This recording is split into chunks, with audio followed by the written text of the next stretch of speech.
Bismillahir Rahmanir Rahim. Alhamdulillahi Rabbil Alameen. In the name of Allah, the Beneficent, the Merciful, all praise is due to Allah, the Lord of all the worlds. Assalamu alaikum. Peace be unto you. We welcome our friends in South Africa, the United States, and around the world to this week's edition of A Conversation with El-Hajj Mauri Saalakhan. I'm pleased to be your host, coming to you once again through the Salam Media platform out of Johannesburg, South Africa. Salam Media is an online portal for humanitarian journalism. We don't just report the news, we advise you on what you can do about it. Today's special 90-minute broadcast is titled Revisiting 9/11, Facts Beyond the Fiction. We've got a lot of video for today's broadcast, but between the videos, my conversation guest is going to be Brother Muhammad Bashir, a now retired criminal defense attorney and no stranger to Salam Media. With that being said, because this is going to be a very intense broadcast today with a lot of information, I don't want to waste any more time on the introduction. Brother Sadiq, let's go to the first video, which will be a this first video. Let me caution my my brothers and sisters. It's the sounds and the sights are going to be rather disturbing. So, brace yourself. If you don't think you can handle it, you might want to just pass up on the first few minutes of this broadcast. This first video is from the day of September 11th. This is footage from that day of September 11th, 2001. Inshallah ta'ala, we are going to follow this with a video from a founder of the Architects and Engineers 9/11 Truth Movement. But we'll come to that when we come to it. Let's begin first with this very important opening video that will set the tone for the rest of the broadcast and the conversation that will ensue, inshallah. Let's see the video, Brother Sadiq.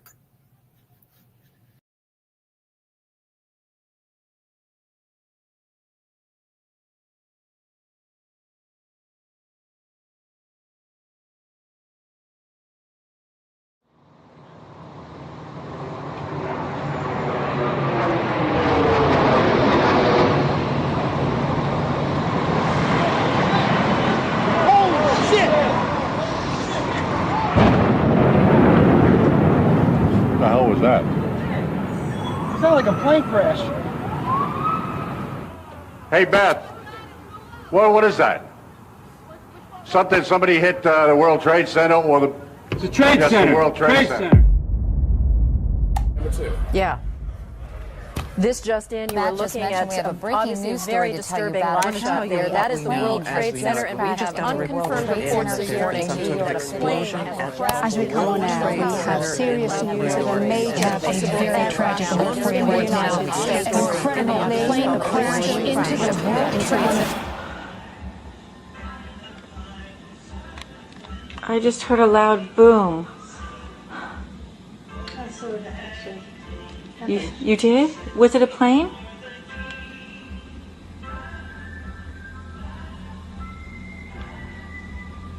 That's what I was thinking. It was a terrorist attack. Immediately, there's speculation or cause for concern. This is the World Trade Center that was the center of a terrorist bombing some years ago. So the questions have to be asked, was this purely an accident or could this have been an intentional act? But either way, extensive damage was done. What's this other jet doing? What's this other jet doing? Holy fuck!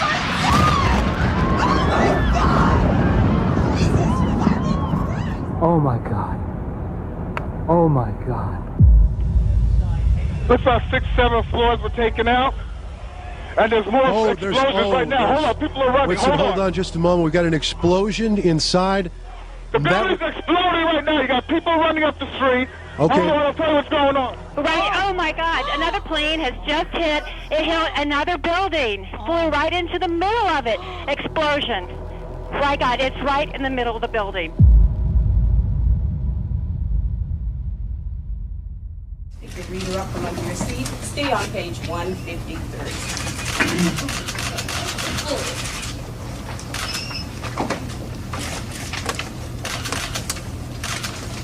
At the count of 3, everyone should be on page 153.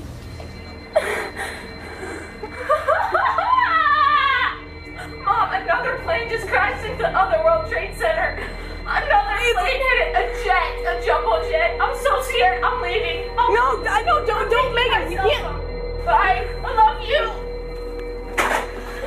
Megan. Mom, I'm in Carol. I'm getting up. Oh, please wait for me. We do have some videotape of the second plane, and you can see it there. Where? I didn't see it. Oh, whoa. Oh, my God. We're under attack. Going into buildings. From our vantage point, yeah, clearly difficult to tell. We're under attack. What type of plane that is, but it's a horrific scene. That's all right. We've just been told also, Michael, sorry, the New York Stock Exchange is being evacuated, as is, I'm sure, much of Wall Street, if not all of it, as much as possible. But the New York Stock Exchange has suspended trading for the moment. It's war. Today, we've had a national tragedy. 2 airplanes have crashed into the World Trade Center in an apparent terrorist attack on our country.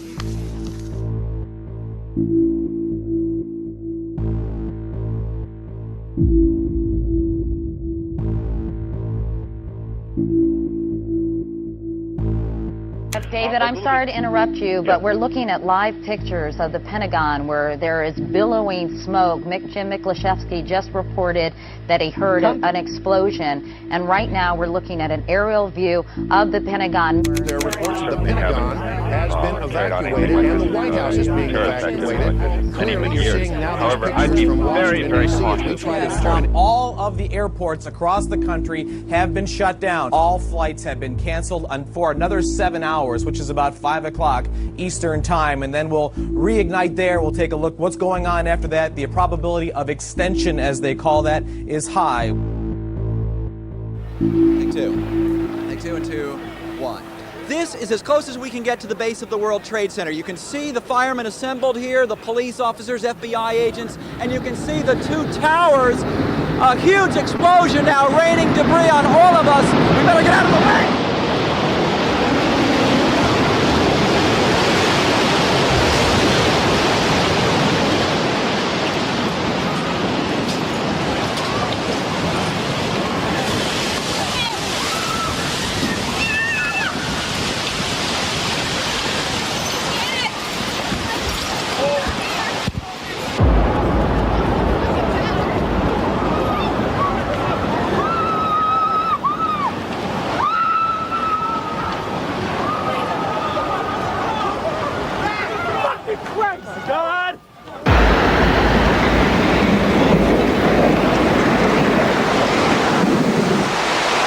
I hope I live. I hope I live. It's coming down on me.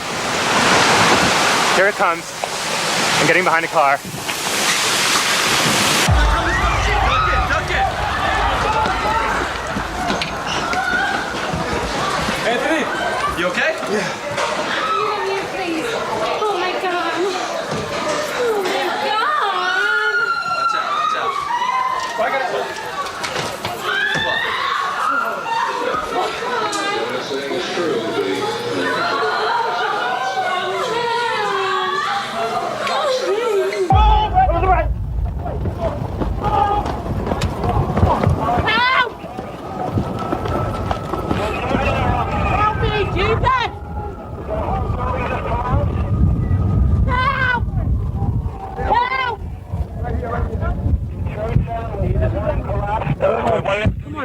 No idea.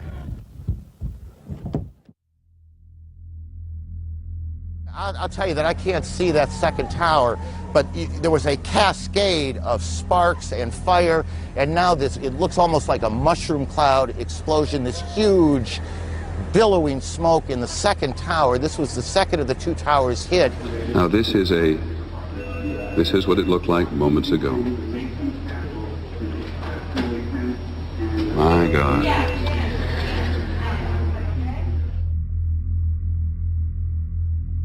The remains of a airplane crash over on Lambertsville Road, and probably had a terrorist bomb on board that blew up.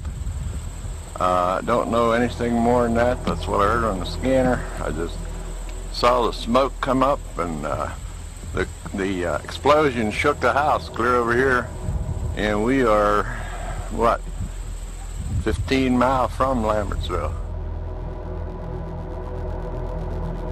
In Washington, there is a large fire at the Pentagon. The Pentagon has been evacuated. And there's, you can see, perhaps the second tower, the front tower, the top portion of which is collapsing.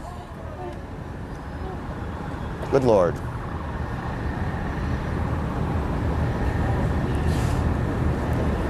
There are no words. We have a report that a 747 is down in Pennsylvania, and that remains unconfirmed at this point, and so we will check on that.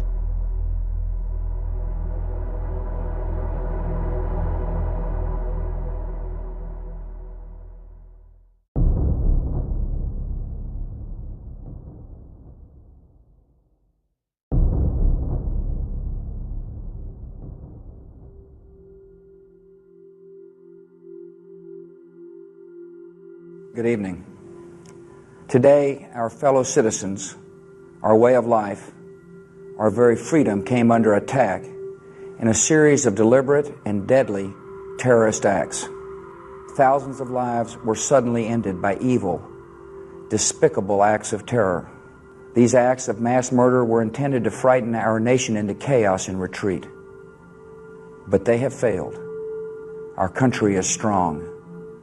A great people has been moved to defend a great nation.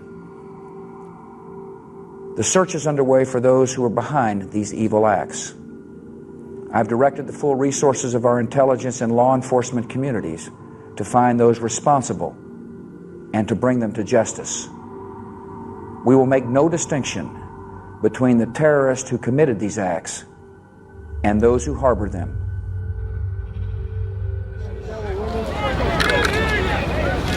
I can hear you.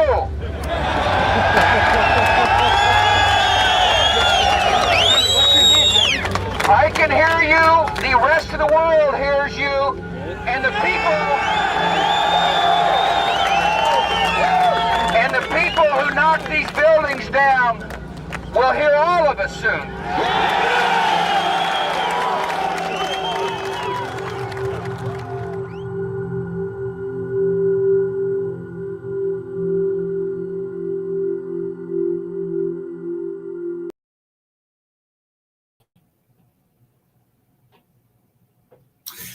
Okay, what you just saw was a recap of a very short, capsulized video recap of what took place 24 years ago, this coming September 11th.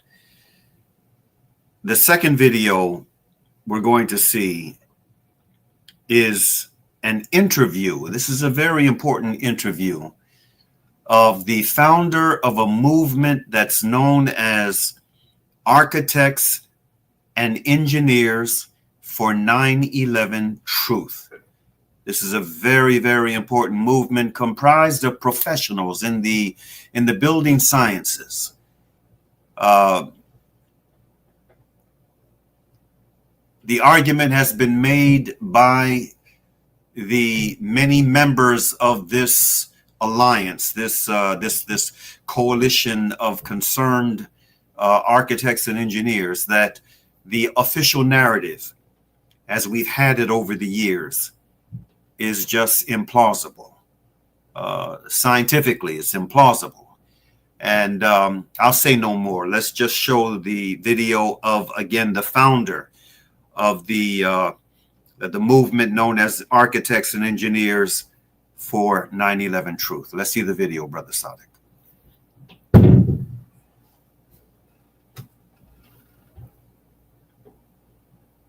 Muslims did not carry out 9/11. Many people will, of course, heard of the dancing Israelis. These were 5 Israelis who were arrested on the day of the attacks. But what we find out from these official FBI documents is that there were many more Israelis arrested that day who all were using the same cover of working for this company called Urban Moving Systems. In the next few days, the FBI raids their premises, finds nothing there to do with moving house, and what they therefore assessed was this was a front company for Mossad, and they closed it down. The head of that company was put on the FBI suspects list for 9/11. There were around 150 Israelis who all had intelligence backgrounds. Their presence in the US is not declared to the US government. So under a spying arrangement, yeah, you can have your people in the country, but you've always got to clear it with the home country. If you don't do that, it's a spying operation, and normally the penalties are severe. And these people were all quietly sent back home again. Now, obviously, in the light of these Israeli operatives being in the US as well, this now looks like elements of the US government stopping investigations into 9/11, because what they realized is it would expose Israeli intelligence officers setting up Muslims as patsies rather than real Muslims carrying out the attack.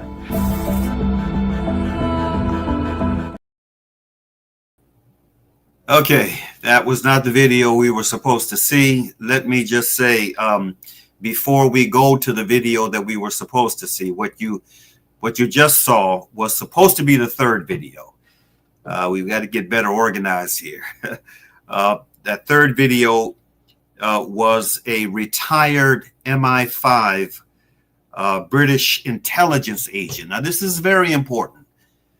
I hope that you really heard what he said. This is a retired MI5 British intelligence agent who shared information that is not widely known. Even to this day, it's not widely known that there were a significant number of Israeli operatives in the United States at that time that ended up being rounded up, questioned, and they were connected with a shell front company that was not what it was facially supposed to be about. These were agents that were in the United States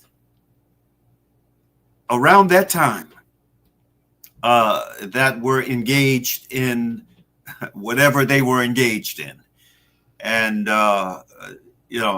this is something that I had heard before. When I saw the video a few days ago, it reminded me of what I had heard before. I just didn't realize that it was that many. He said 150 agents. I mean, this is British, American intelligence communicating with British intelligence and other probably intelligence allies in the global community, sharing information on this. And this is not something that is widely known. I wrote a booklet on the 9/11. We produced an essay. It was an essay that I produced that we put in booklet form a year after the 9/11 attacks, in which we shared information that came to our attention then, that was known by those who were doing research then. We reference agents, Israeli agents that were in the United States.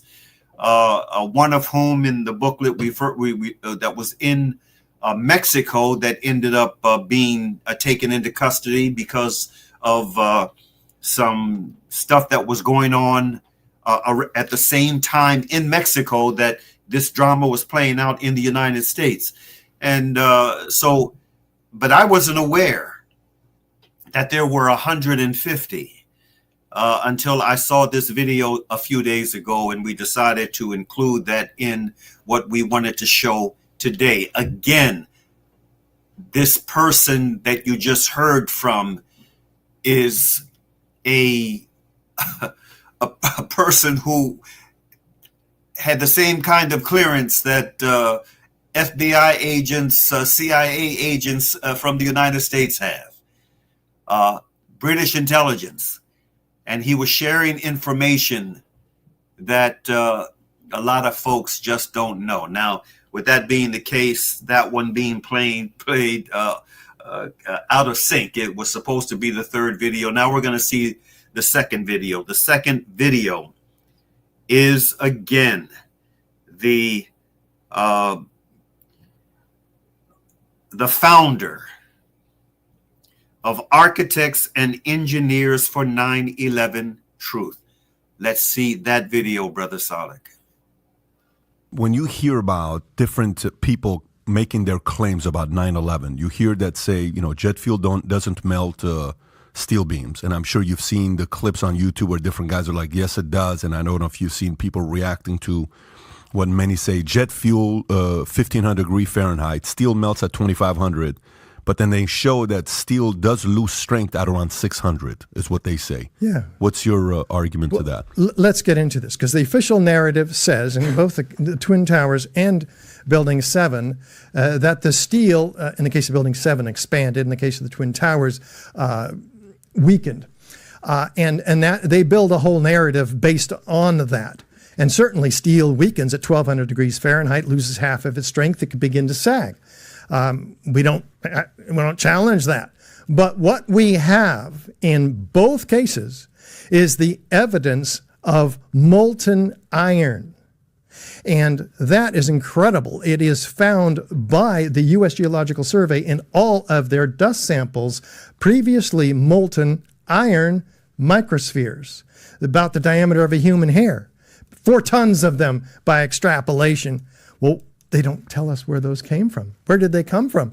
This is incredible. Iron doesn't melt until 2,800 degrees. So yes, steel weakens earlier, but NIST denies the evidence of extreme temperatures, which are available where? Published in a metallurgical examination in the Appendix C by FEMA in 2002, before NIST took over the investigation and threw out that metallurgical examination. Why? Well, what did it say? It said that there's a hot temperature corrosion attack on the steel. Liquid molten iron invading the grain boundaries of the steel. Well, wait, what's liquid molten iron? We haven't used iron in our skyscrapers for 100 years. Where does it come from?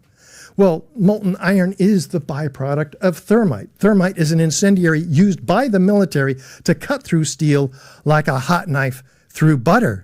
So maybe we're getting somewhere, right? We have the only plausible explanation of how the liquid molten iron got there, and there are hundreds there's dozens of studies showing and witnesses of liquid molten iron, including the World Trade Center structural engineer himself, Leslie Robertson, who said, a river of steel flowing. Wow. Well, we've got to get to the bottom of the of all of these witnesses. We show dozens of them on our documentary, 9/11 Explosive Evidence Experts Speak Out. That's on the website too, and it's free on YouTube. Everybody can see it. There are agencies, FEMA, in addition to FEMA, there's the OSHA and Bechtel and others, and Giuliani in his commission report testimony. He talks about temperatures exceeding 2,800 degrees. Well, fires don't produce those temperatures. They're maybe 500 or 1,400 degrees. NIST claims, without any evidence, 1,800 degree fires. But that's 1,000 degrees short of what the evidence shows in the World Trade Center. Molten iron, the first responders say, flowing like lava down the channel rails. They're underneath. It's an incredible number of witnesses of this molten iron. In fact, it's pouring out of the South Tower minutes prior to its collapse. This is clearly exceeding temperatures of 2,500 degrees. We can tell by the color of molten metals what their temperature is. So how do we get those temperatures? This is what's revealed also in the study by Niels Harrit and 8 other international scientists, which is peer-reviewed and published in the Bentham Open Chemical Physics Journal, because they studied 7 independently collected samples of the powdered concrete. And we have the documentation in there of unignited thermite, in fact, nanothermite. They have these red-gray chips. They thought they were paint. It's amazing. They said, well, let's do some tests on them. They're attracted by a magnet. They have a high iron content, one of the key ingredients of thermite. So they do X-ray energy dispersive spectroscopy, XEDS, and they find iron and aluminum, the two ingredients of thermite. Wow, this is getting interesting. They do, they zoom in 50,000 times with an electron microscope. And what do they find? Nano-sized particles of iron oxide and aluminum powder, 1,000 times smaller than the diameter of a human hair.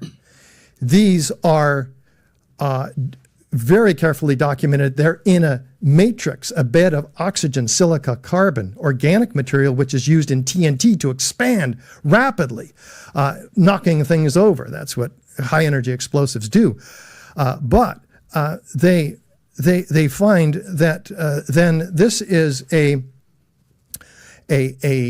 very sophisticated form of incendiary, of thermite, which is called nanothermite. It was peer-reviewed by Los Alamos, Lawrence Livermore Lab, and guess what happens when they put these chips in a differential scanning calorimeter, a heater?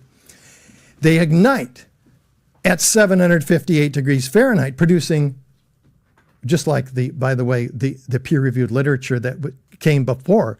So this is clearly the super thermite. But what do these chips produce when they ignite?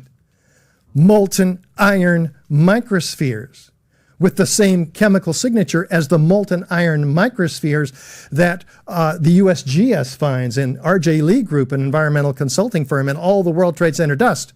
So you see, we know where these molten iron microspheres came from that the USGS couldn't and wouldn't explain.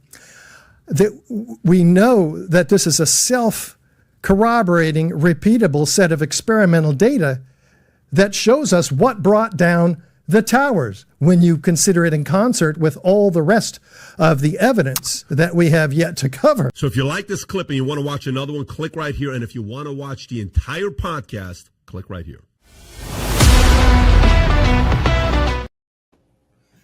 Okay, bottom line, those buildings came down, and anyone who have actually seen the video of the buildings coming down, you see that they come down within their own footprint. All three of the buildings, including the one that wasn't hit by a plane, they all came down into their own footprint. It's called controlled demolition.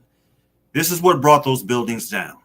This is the argument that this professional of the sciences is making without just coming out and saying it.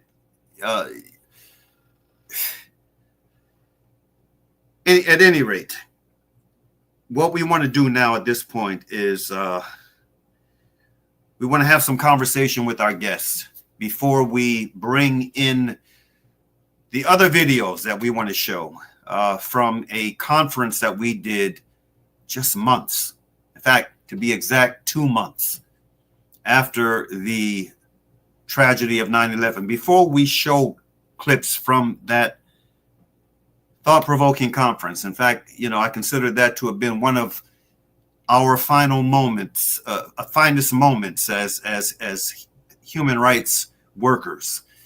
That was one of our finest moments to pull together that conference that came together under a tremendous amount of pressure, and so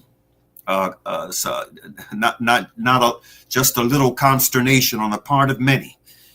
But before we show any of those clips, I want to have our brother Muhammad Bashir, a retired defense attorney, criminal defense attorney, come on to just share some thoughts on what we've already shared for today's special broadcast. Assalamu alaikum, my brother. Wa alaikum salam, rahmatullahi barakatuh. Thank you for having me. Always appreciate the invitation. Your thoughts on what we've seen thus far? A very horrific event. I even remember, it's one of those kind of things where they say you always remember where you were on the day that it happened. So I remember it well. It changed. It was a defining moment in the landscape of how I viewed Islam here in America. I haven't been raised in Islam in America, but it was a defining moment because it ushered into the lexicon of terms, things that I felt diminished the overall understanding of what it is to be in America and what racism, white supremacy is. It ushered into things, expressions like Islamophobia, things that the so-called Black community had been arguing as racism, white supremacy. And it also confirms for me things that I had known about criminal justice and about the U.S. government, etc., and Black flag operations and things like that. That if you study American history, you would have been well aware of it, but you would also be now well aware of it if you studied African American history or Black history, of how the media and the government work hand in hand to create narratives, and it was solidified with the World Trade Center. Yes, indeed. With that being said, brother, there's so much more that I would like to engage you in on this very sensitive issue right now. But we have a lot of video that we want to go through, and so inshallah ta'ala, what I want to do is, well, first what we'll do is we'll go to our first commercial break. And then after the commercial break, when we come back, we're going to see back-to-back video clips from a conference that we did many years ago, over 2 decades ago. I mean, subhanAllah, it was again, just a couple of months after 9/11. We're going to show clips from that conference, and then we're going to bring our brother Muhammad back on for some more probing conversation around this issue. And I should also note that our brother Muhammad, I mean, there were a slew of cases, manufactured terrorism cases, that our government engaged in prior to 9/11. And then, of course, there was the avalanche of cases that came after 9/11 involving Muslims. And our brother was involved in at least one of those really high-profile cases, and inshallah ta'ala, we want to, get him to share some thoughts on that vis-a-vis this whole tragedy. When we come back later after the video clips that we're going to see after this commercial break. Let's go to the commercial break, Brother Sadiq. In South Africa, countless numbers of sick patients leave their homes at the crack of dawn to join long queues at clinics and public hospitals, many of them suffering pangs of hunger in addition to the symptoms of disease. The Al-Imdad Foundation's Slice for Life teams deliver sandwiches to these patients at more than 40 hospitals and clinics across the country. Help us to keep on relieving hunger. Donate online at alimdad.com or call 0861 786 243 for more information. Discover the Africa of your dreams and surround yourself with her spectacular beauty. Relax beneath her serene sunsets and explore wildlife at its natural best. It's where the pride of Africa comes together. The Kwantu Private Game Reserve. Get to know the Big Five or cruise on an elephant safari game drive. Interact with lion and tiger cubs and enjoy world-class halal cuisine while we pamper you during your 5-star stay. Indulge in the true African experience. For reservations, call now on 042-203-1400 or visit kwantu.co.za. The Kwantu Private Game Reserve, the place of gathering.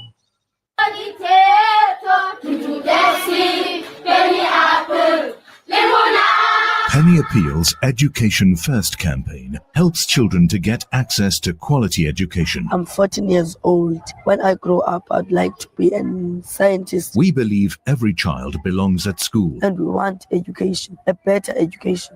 learning and dreaming their way to a better future.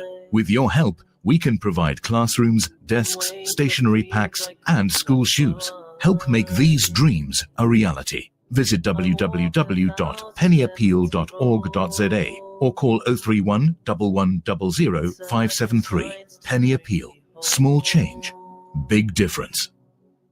Shimmer, sparkle, captivate. Nothing less than a masterpiece. Droplets of gold inspires precious design. Platinum bursts with intricate freshness, and every pure diamond becomes more than just a girl's best friend. Voda Gold Gem Jewelers, where timeless dreams become a reality. Come to us.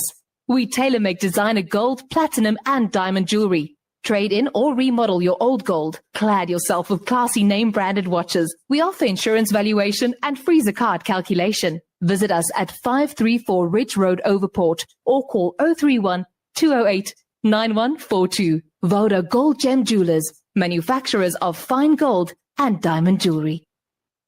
Operation Kurbani Maulana Timur will once again be taking a trip abroad for Kurbani. Many people in the villages live well below the poverty line and only eat meat on the days of Eid al-Adha. Support this cause at 2,100 Rand for 7 shares or 300 Rand per share. Contact Maulana Timur, Maulana Sajjad, Maulana Hamad or Maulana Abbad on 011 852 6324 or 072 299 9268 or 082 368 6866 or 072 697 0131 or 073 576 9786. All slaughtering will be supervised by a team of foreign and local ulama. Visit www.operationkurbani.org.za. Listen to something fresh. Listen to Salam Media.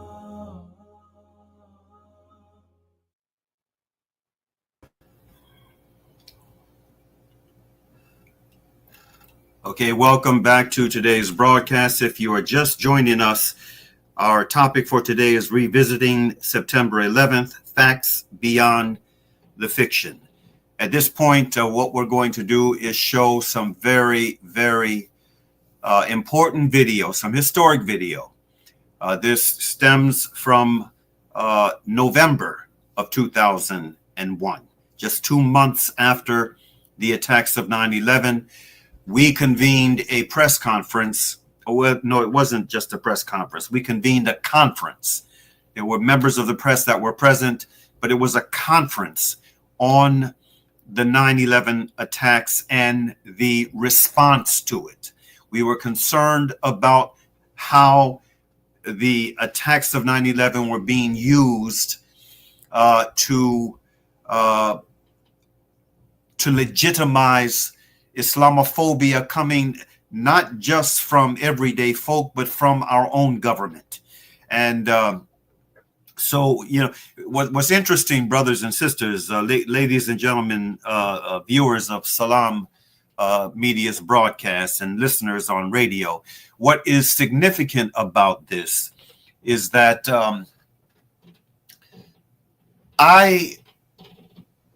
we reached out to a number of organization folk, I mean, prominent organizations to join us for this very important conference, to give us an opportunity to push back in a in a substantive way on what was already being done, what we were already seeing, both here at home and abroad. And there was a reluctance on the part of organizations to join us in this conference because the atmosphere was so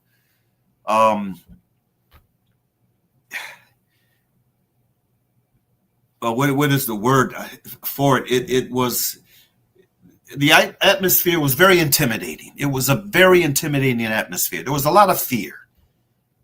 It was a lot of fear. And so what we ended up with was an array of speakers, all of whom I knew personally, that were from the African American community. They were African American Muslims and African American non-Muslims who came and joined us for this very important conference that was held in downtown Washington, D.C. at the National Press Club. Let's see the videos, Brother Sadiq. We have shown. Will the real America please stand up? Tonight at the National Press Club, we are blessed through the agency of the Peace and Justice Foundation to present to you a panel that is a worthy panel, I believe, to address these questions. In the wake of the September 11th, 2000, quote, attack on America, many concerns were raised by a number of citizens, whether they were from racial groups that were disparate, various religious persuasions, people of various socio-economic backgrounds and political affiliations. All are concerned about the issues, the rush to judgment by some of our citizens, the process by which suspects were detained and identified. Many people are concerned about what were the factors that led to the attack and what constitutes an appropriate response. The threat to civil liberties as a result of the recent legislation that has passed has many of us concerned about the future of America. And mostly, people are concerned about what lies ahead. What will be the future for America and the world in the wake of September the 11th? America on Trial will seek to explore the aforementioned concerns and the true meaning of patriotism, while calling for more reasoned, balanced, and ethically based approaches to the concept of patriotism. Tonight, we hope to be able to hear from Brother Damo Smith of the Black Voices for Peace, Ron Hampton of the National Black Policemen's Association, I guess you call it Police Association. Y'all got politically correct since I met you. Reverend Graylin Hagler from Plymouth United Church of Christ, and Nkechi Taifa from the Howard University Law School. We don't have Dr. Anissa Abdul Fattah with us yet from the National Association of Muslim Women, but hopefully she'll be able to join us. And last but not least, El-Hajj Mauri Saalakhan, the director of the Peace and Justice Foundation. I'm not going to talk long, which usually is my strong suit. I'm going to ask that we begin our program tonight with our sister Nkechi Taifa from Howard University Law School. Bring on now.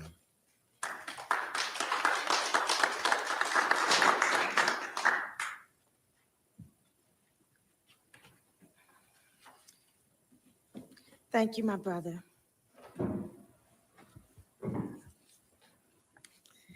Throughout the history of this country, legislative assaults on civil rights and civil liberties have been instituted based on perceived threats to national security. For example, the Alien and Sedition Acts of 1798, the Black Codes in the aftermath of the Civil War, criminal restrictions on speech during World War I, the internment of the Japanese Americans following the bombing of Pearl Harbor, and the blacklist and domestic spying of the Cold War are all examples where the government assumed summary powers in what it considered a moment of crisis.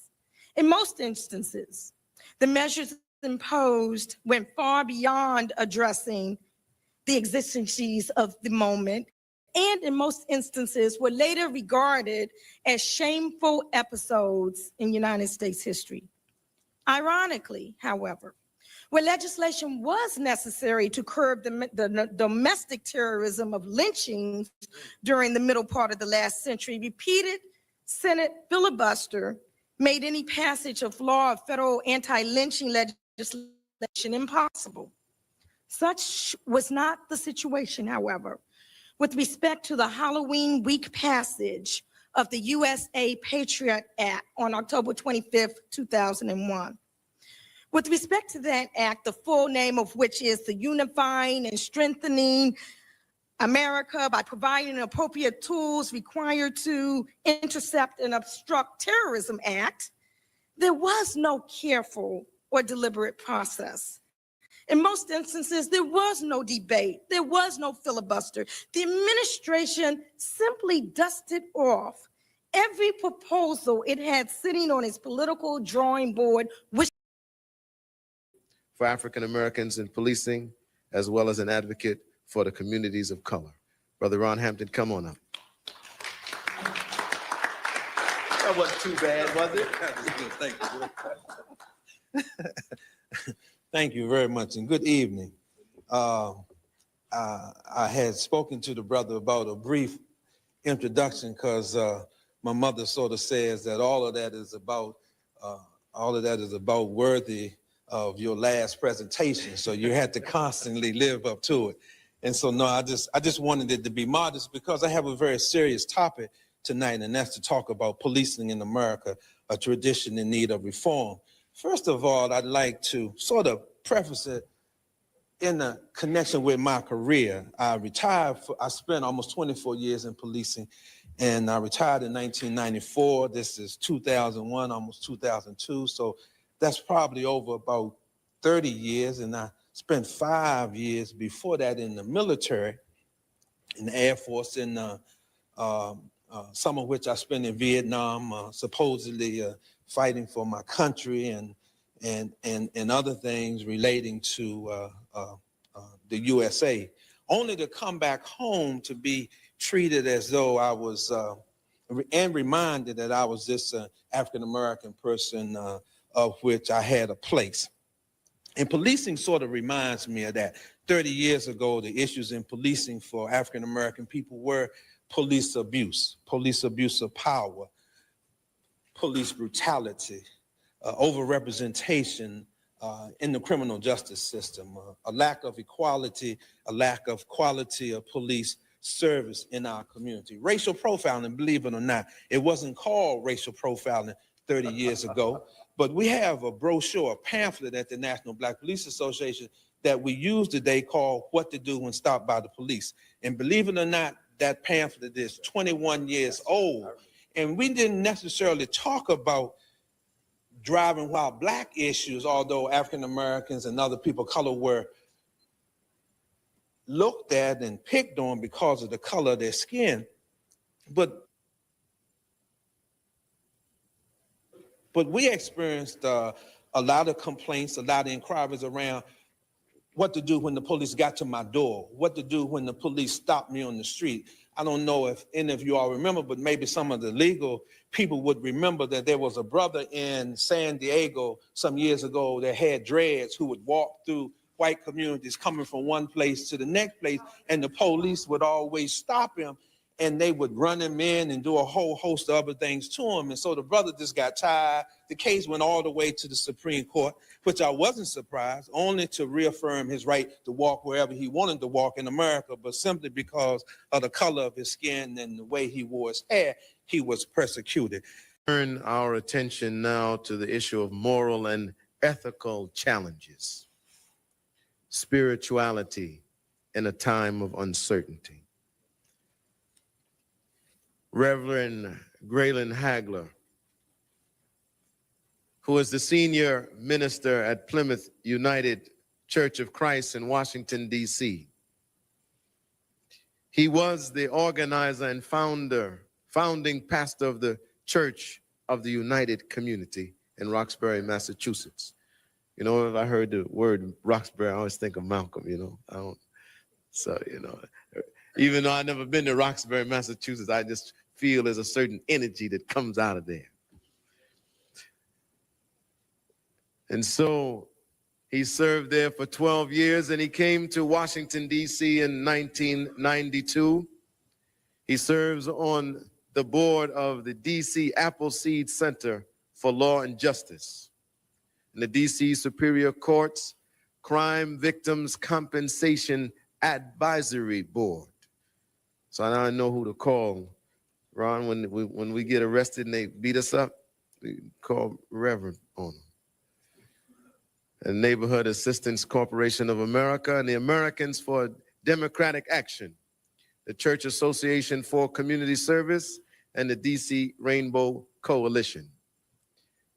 The vision of Graylin Hagler for ministry is defined in the words, quote, to let the oppressed go free.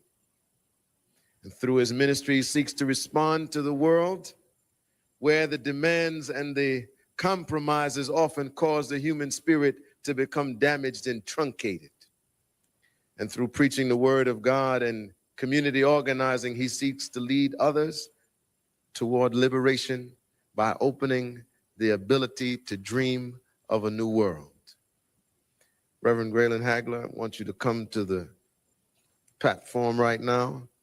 You have 15 minutes. I know how hard it is, but I pray that you'll stay to the time and fill it all with that power that you have. We were the other voice on the phone the other night on a radio program I know that's together. right.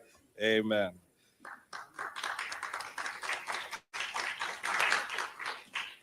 And I want to give, again, thanks to Brother Saalakhan for putting this together and allowing me to be here. And I want to thank each of you for allowing me to address you for these brief moments this evening. One of the things that, as 9/11 happened, one of the things that many of us, particularly in the religious community, became more and more frustrated about was the voices that the media decided and deemed were important to be heard. And those voices really represent civil religion in this culture. And when I say civil religion in this culture, it really means that they represent a religion that justifies the systems and the political structures of the society. Never question it, never hold it accountable. They support secular institutions based on a sense, and a often perverted sense, of the common good. Civil religion is a religious tradition that is intertwined in culture and therefore is always subverted by the culture. Civil religion never stands independent on its own, and therefore it is a true perversion of the word of God, whether we draw that word from the Quran or whether we draw that word from the Holy Bible. The fact is, it ends up being a perversion when civil religion is practiced. The National Day of Prayer, for example, that was called in the aftermath of 9/11, one would have to say that it was a national day of idolatry. A national day of idolatry. And I don't mean that we didn't need to pray, because obviously, sisters and brothers, we need to pray. But if you understand what the process of prayer is all about, it means, first of all, that you acknowledge who God is and you offer up praises to God. And then you recognize that you are not really.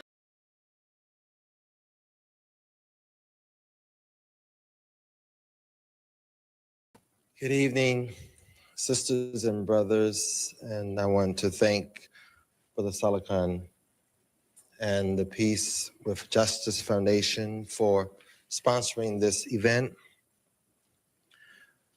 I want to begin by saying what is the obvious. These are very difficult, challenging, and confusing times for our nation, for the world, and for our communities.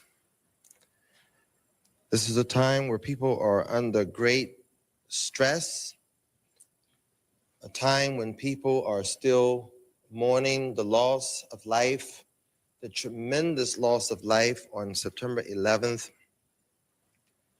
where the fires are still burning at ground zero. And I want to make it very clear before I get into the meat of my presentation. We of Black Voices for Peace, and I know I speak for all of the members of this panel, we condemn in no uncertain terms the horrible crimes of September the 11th. That's right. We extend our sympathy for the hundreds of people who are members of the families and the survivors of those who were murdered.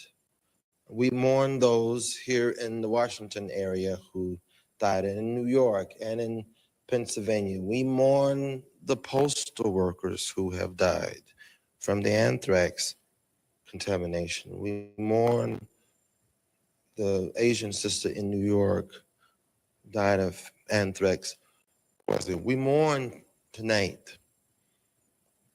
And the thing that we say amidst all of the grief and the sadness and the mourning and the pain and the suffering that our nation is going through, and the people of Afghanistan who are suffering enormously from continued war and conflict.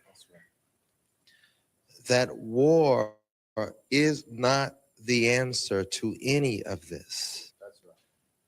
That if we are going to get at the problems that caused September 11th in the first place, we must go to the root of the tree.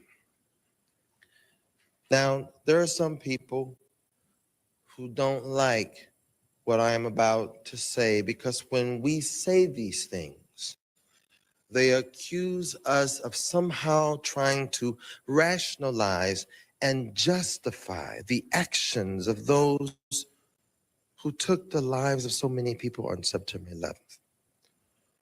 Say tonight that if we do not understand the root causes of terrorism, the root causes of violence, we will never be secure in this nation.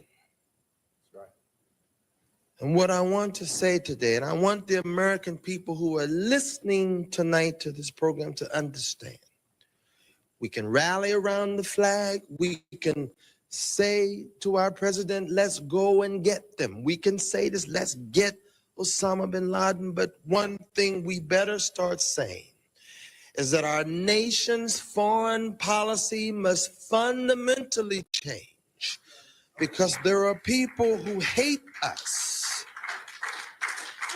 They hate us because of the things we do, and it is the hate that produces the hate that we must come to grips with in America.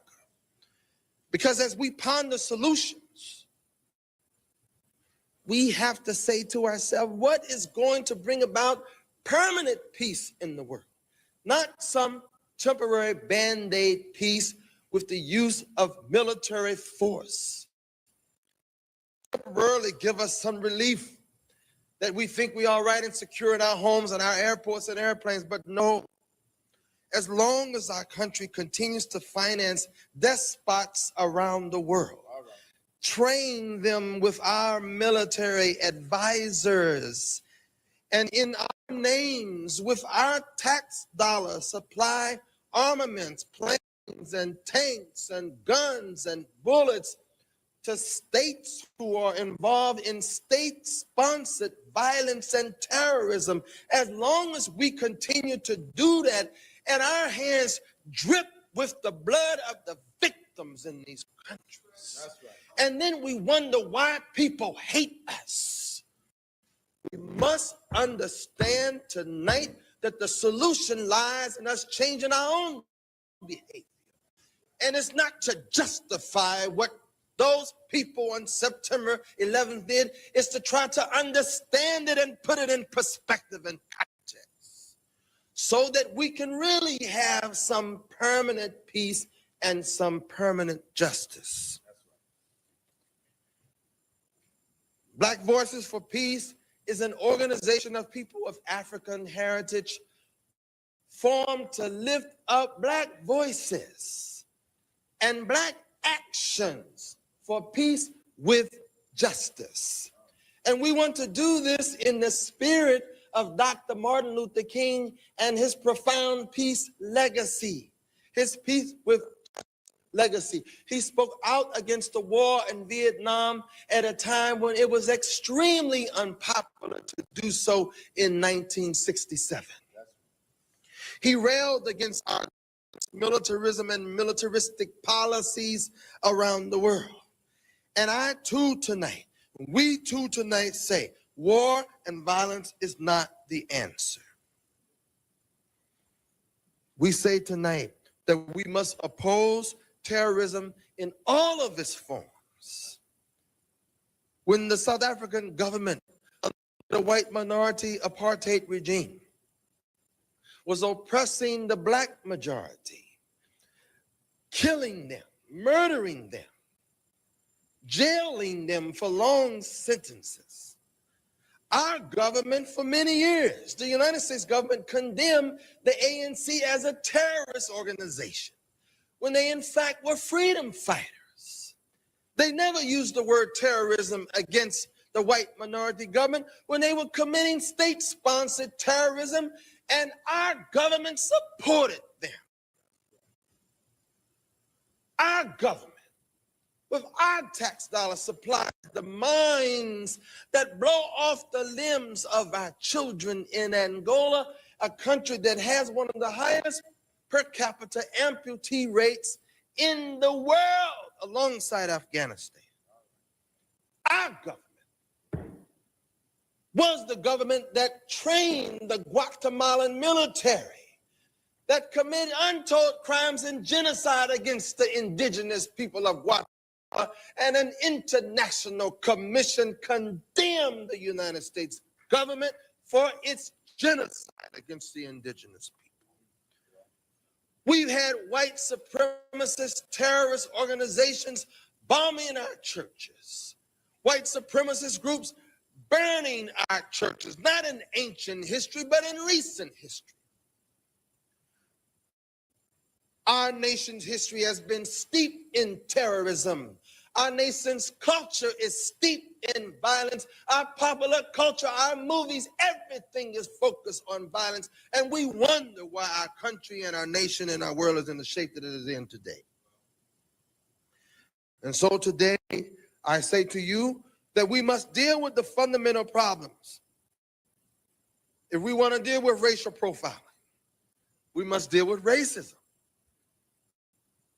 This administration boycotted the World Conference Against Racism, and then it runs and stands up with Arab sisters and brothers and says, don't be against these people. Well, you boycotted the World Conference Against Racism. What's your problem? If you really were serious about dealing with this issue fundamentally in our nation, you would have been at the table talking and trying to work it out. Exclusivists and those who envy others and reject God.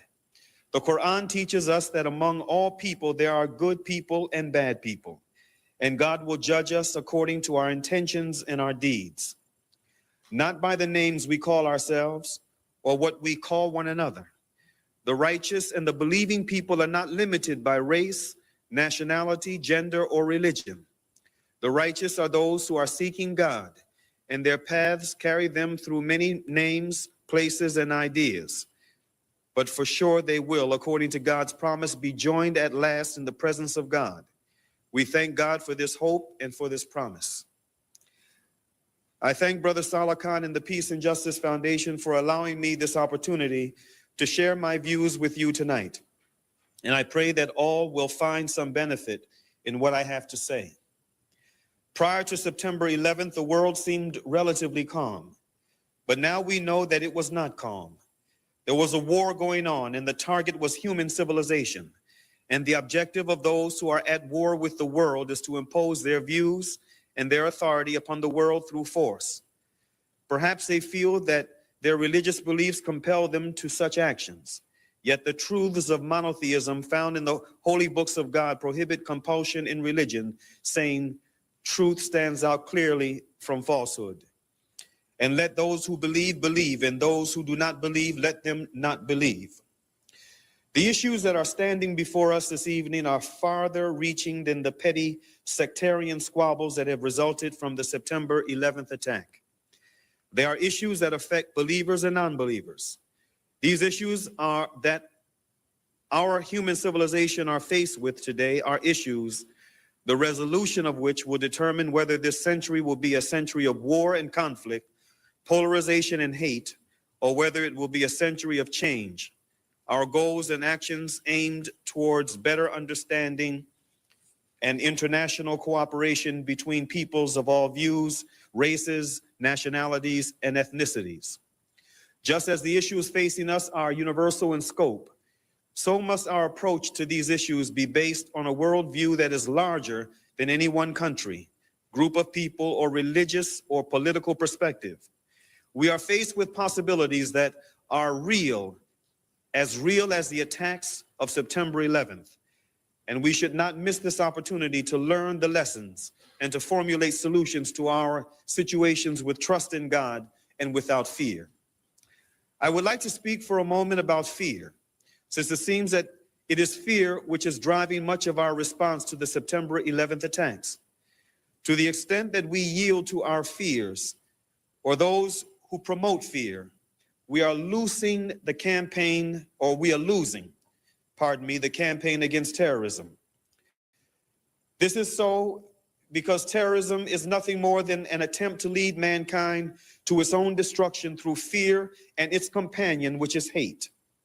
If we embrace fear and hate and allow these two emotions to drive our behaviors, no enemy will need do more than what has already been done, since we will finish their work by accepting the false assumption that might makes right, and that whoever can kill the most people or cause the most fear can dictate the fate of the world. To the materialists who introduced and who have imposed this way of thinking upon us, the war is simply a matter of inducement. If they can convince us that we must fear everyone, hate what we fear, and divide our nation along ideological views, how will we be able to formulate plans and solutions aimed towards the betterment of mankind?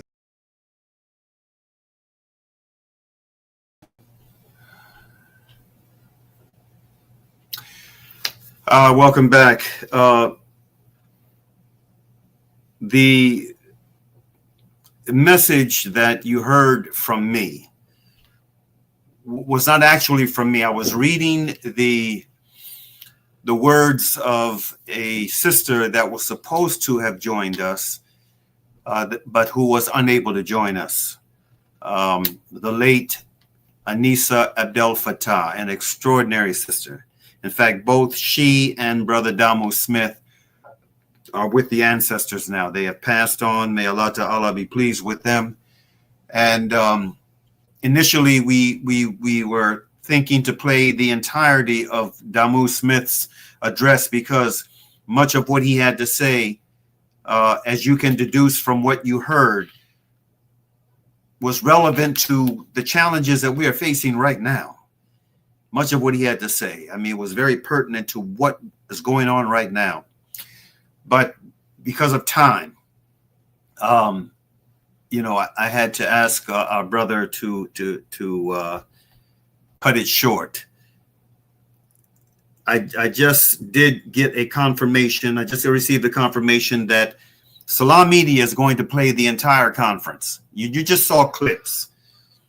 You just saw short clips from each one of the speakers. Reverend Graylin Hagler, Sister Nikichi Taifa, a professor at Howard University Law School. Our brother who was just with us, a week or so ago, Ron Hampton of the then National Black Police Association, and the late Damu Smith, and then, like I said, Anissa Abdel Fattah. I was just sharing the message, the opening lines of the message that she sent and requested that we share.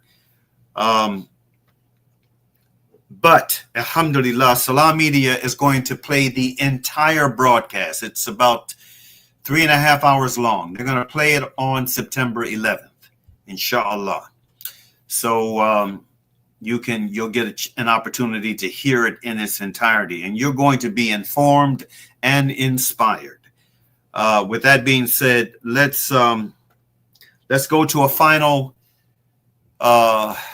commercial break, Brother Sadiq, and then on the other side, we'll bring our brother Muhammad back, and then he and I, for the next 10-15 minutes after the commercial, we will just close it out with some wrap-up conversation. Really, I want to hear what my brother has to say about not only the conference, those bits that we heard from the conference, and the videos that preceded the conference, but also, the challenges that we're faced with right now, inshallah ta'ala. So let's go to the commercial and we'll finish up on the other side.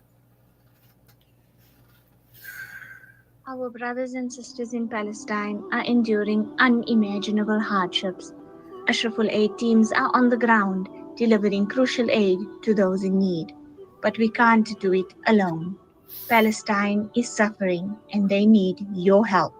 Your support can make a world of difference. Visit www.ashrafulaid.org today and donate to bring hope, relief, and healing to those who are in need. Shimmer, sparkle, captivate. Nothing less than a masterpiece.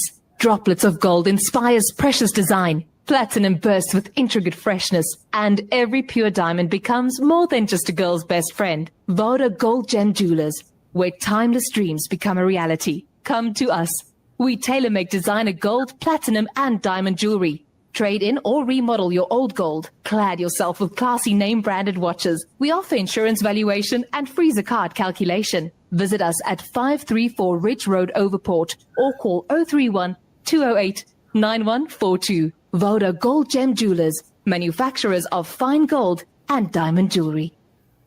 World-class financial services only at Sapphire Global, your financial partner. If you are looking for Islamic, Sharia, and ethical financial products, look no further. Sapphire Global offers a wide range of financial service offerings, from short-term to life and investments. A full-service center with all financial requirements under one brand. Our highly skilled and experienced consultants are ready to help protect your financial future. Contact us on 041 001 0184 or visit our website on www.sapphireglobalfs.com. Sapphire Global is an authorized financial services provider. It's a new beginning. It's a new era. Salam Media, humanitarian journalism.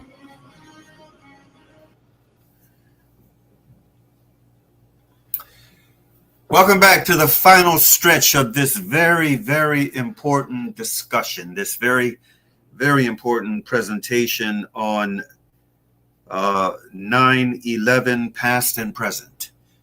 We wanted to revisit this issue because, the anniversary of this manipulated tragedy is going to be taking place in just a few days. And I just, alhamdulillah, I got the details from one of our brothers at Salam Media that on Thursday, September 11th, at 3 p.m. South African time, which I believe will be 9 a.m. our time. I think there's a 6-hour difference. I'm going to double check that to make sure. But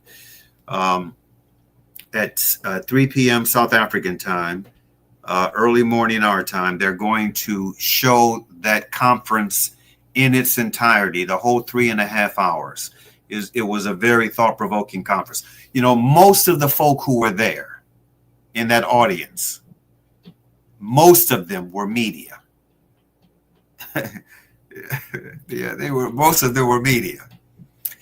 There was, mainstream media, there was alternative media, there was black media. I mean, Muslim. I think there was a Muslim a representative from a Muslim media organization. I mean, most of the folk who were there in that audience were media, even though it was open to the community at large. But again, this was 2 months after September 11th, and there was a lot of fear, a lot of intimidation, and like I had mentioned early on, there were leaders in and around the nation's capital who were invited, who did not want to join us because of the sensitivity of the issue and the state that the country and our community was in. But alhamdulillah, we had a thought-provoking conference that everyone who was present, yes, they complimented us on it. And then when it was aired later, in fact, it was aired live over C-SPAN. And I can't tell you the number of calls and congratulations and thank you we got after the fact, especially from our Muslim community, for doing that broadcast. But again, doing that conference. But again, it was very intimidating. So without any further ado, we want to bring our brother on for the final minutes of today's broadcast. We got at least 10, maybe 15 minutes, at least 10 minutes that we have. And brother, I just want to hear from you, Brother Muhammad, your thoughts on what little we saw from in today's extended broadcast. And also, I'd like for you to share your thoughts coming through your experience as a criminal defense attorney in the United States, practicing law during that time. Please. Bismillah ar-Rahman ar-Rahim. Well, first of all, thank you. Thank you for the rebroadcast of this, because history without context is just hyperbole, just the truth. I mean, we can say whatever we want to. We can shout out a particular event happened and everybody's like, wow, that event happened. And then without a context, it becomes the narrative. And so when you give it context, you give it meat, you give people a chance to be critical thinkers. And we are now locked into a culture that lacks critical thinking.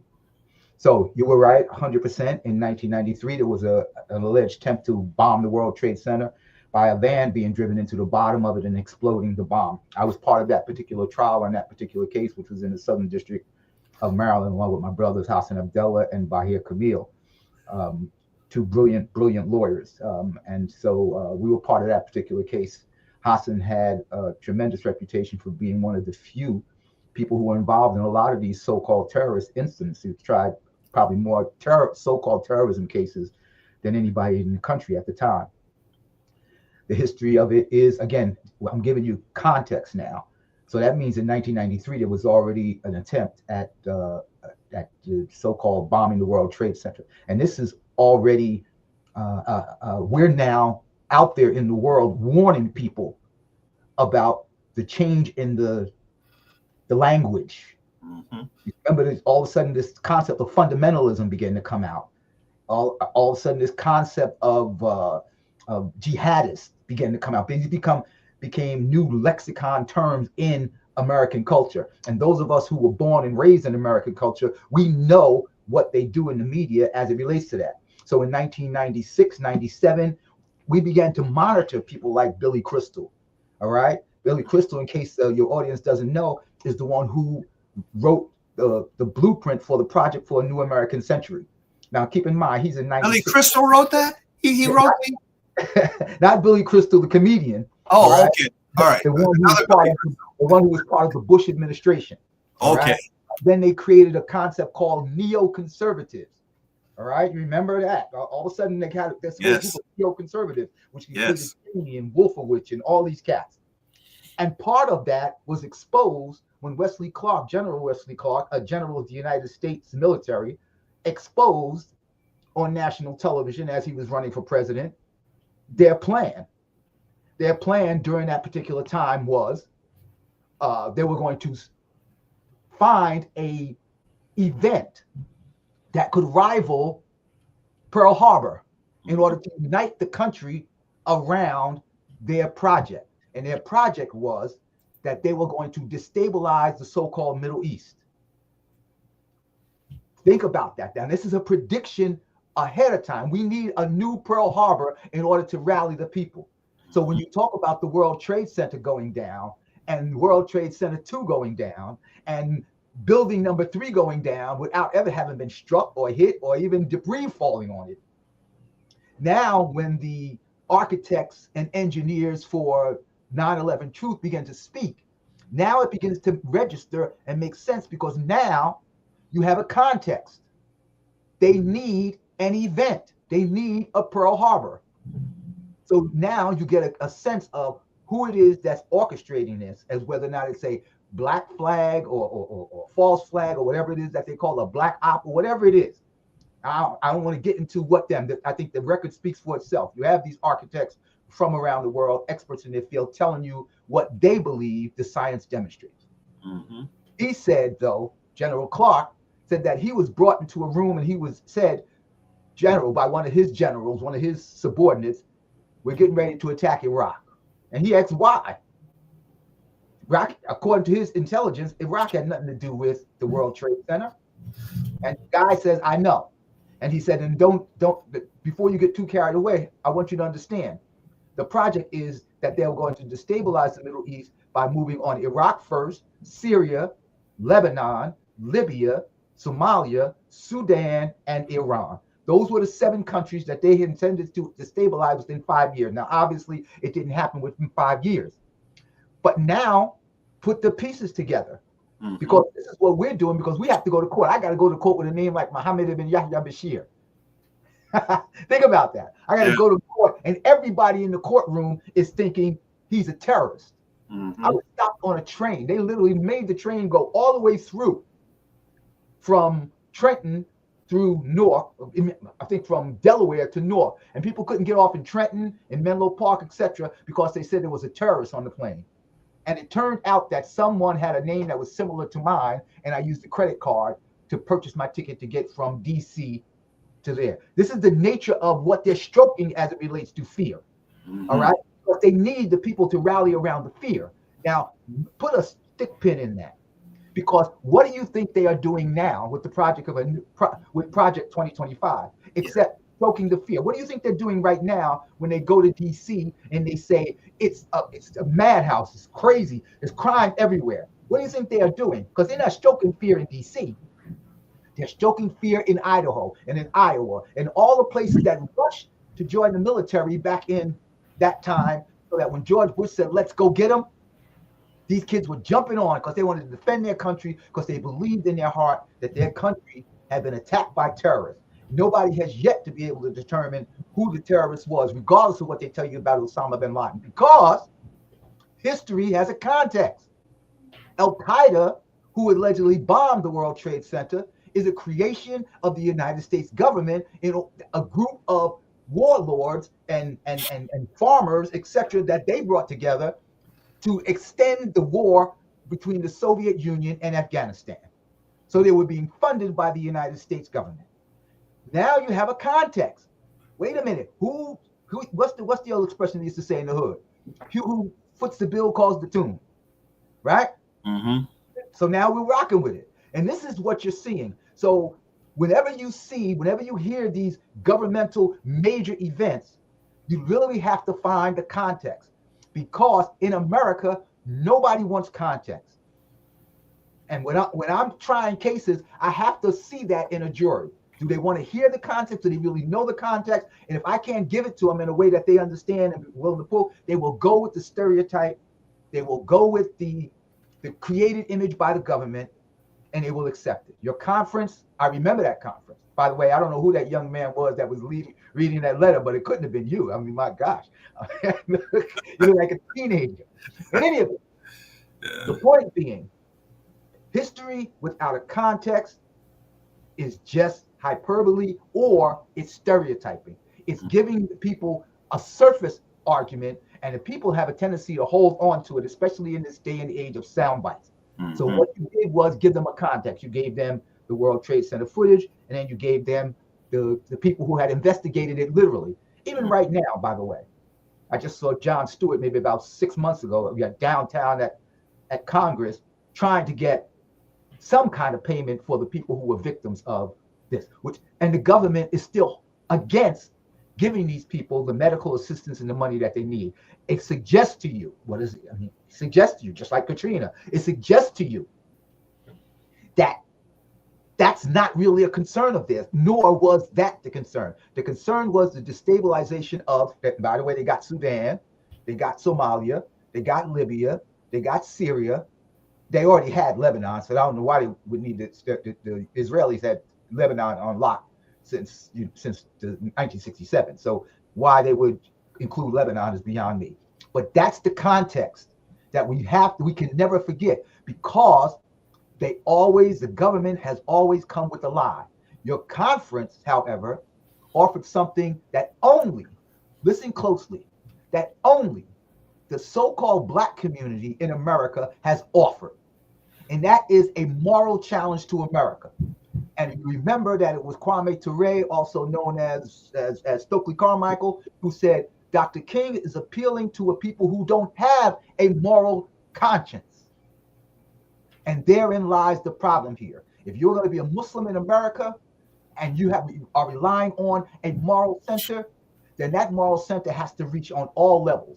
You have to be a politically moral. You have to be socially moral. You have to impose morality in ways, I don't mean beat nobody up to get it done. I mean, it has to stand out clearly and firmly from all of this nonsense, because you can see how much is consistent between what's going on in 2025 versus what went on in 2001, 2010, 2011. Again, the same media, the same players are in place right now doing the exact same thing with just another blueprint on how to move the evil forward.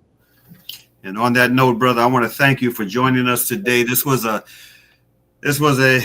hour and a half long broadcast, but it went fast, as I knew it would, and we didn't even get everything in we wanted to get in. But if the viewing and listening audience doesn't come away with anything else from today's broadcast, I'm hoping that you will at least walk away with an understanding that the official narrative around 9/11, which has been promoted for the past 24 years, is baseless. Planes, first of all, the Muslims that were on board those planes were nothing more than patsies. My brother referenced what happened in 1993, and there was an agent provocateur that was from Egypt, that was a part of that attack, that bombing of the garage of the World Trade Center in 1993. Correct. And he ended up being paid. He ended up being paid and probably given a new identity somewhere, is situated somewhere in the U.S. Paid by both the U.S. and the Egyptian government, according to the reports. Is that right? And, paid by both. To show you how close he was to the bomb, wound up with an ear problem because of the repercussions. You remember that? He had an inner ear attack, had to go directly to the hospital. Absolutely. Because he was present when that bomb went off. So this was, this was an agent provocateur working for the FBI that with their awareness bombed the Trade Center in 1993. And then Muslim brothers were implicated in that, were accused of that, and the person who was identified wrongfully, he became a political prisoner who died in prison, was the blind Egyptian Sheikh Omar Abdul Rahman. That's right. And subhanallah, so what we have in 9/11, from my perspective, from what I have been able to deduce from my own research, beginning that began immediately, that culminated initially in this booklet, September 11th, The Truth Will It Ever Be Known, that we published a year after, in the anniversary, the first year anniversary. What we've discovered is that there is just an overwhelming amount of evidence pointing to this having been a conspiracy, if not coming out of Israel directly, with Israel's full awareness that it was going down, and they had operatives in the United States. They had, that group of Israelis that were dancing and celebrating on the rooftop in New Jersey, filming it on the day of. So I mean, well, there's so much more we could say, but we're out of time. So I want to thank you, Brother Muhammad, for coming on board for this, and inshallah ta'ala, again, on the 11th of September, this coming Thursday, there's going to be a special broadcast.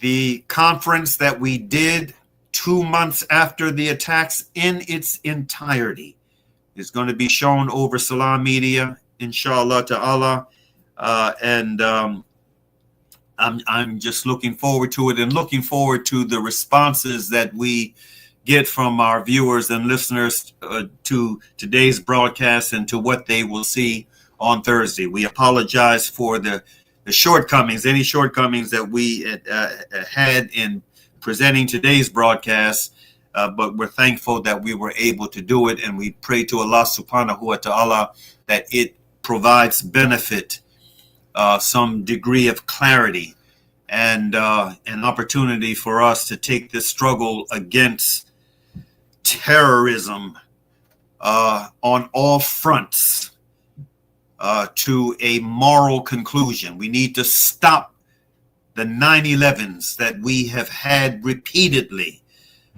all over the world, more often than not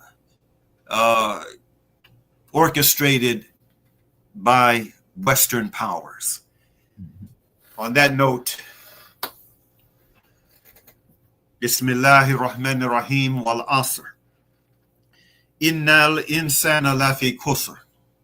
Illa alladhina amanu wa amalu salihati wa tawassaw bil haqq wa tawassaw bis sabr, which means, in the translation of the meaning, in the name of Allah, the Beneficent, the Merciful, by the token of time through the ages, surely humanity is in loss, except those who believe and do good, and exhort one another to truth, and exhort one another to patiently persevere. Peace be unto you. Assalamu alaikum.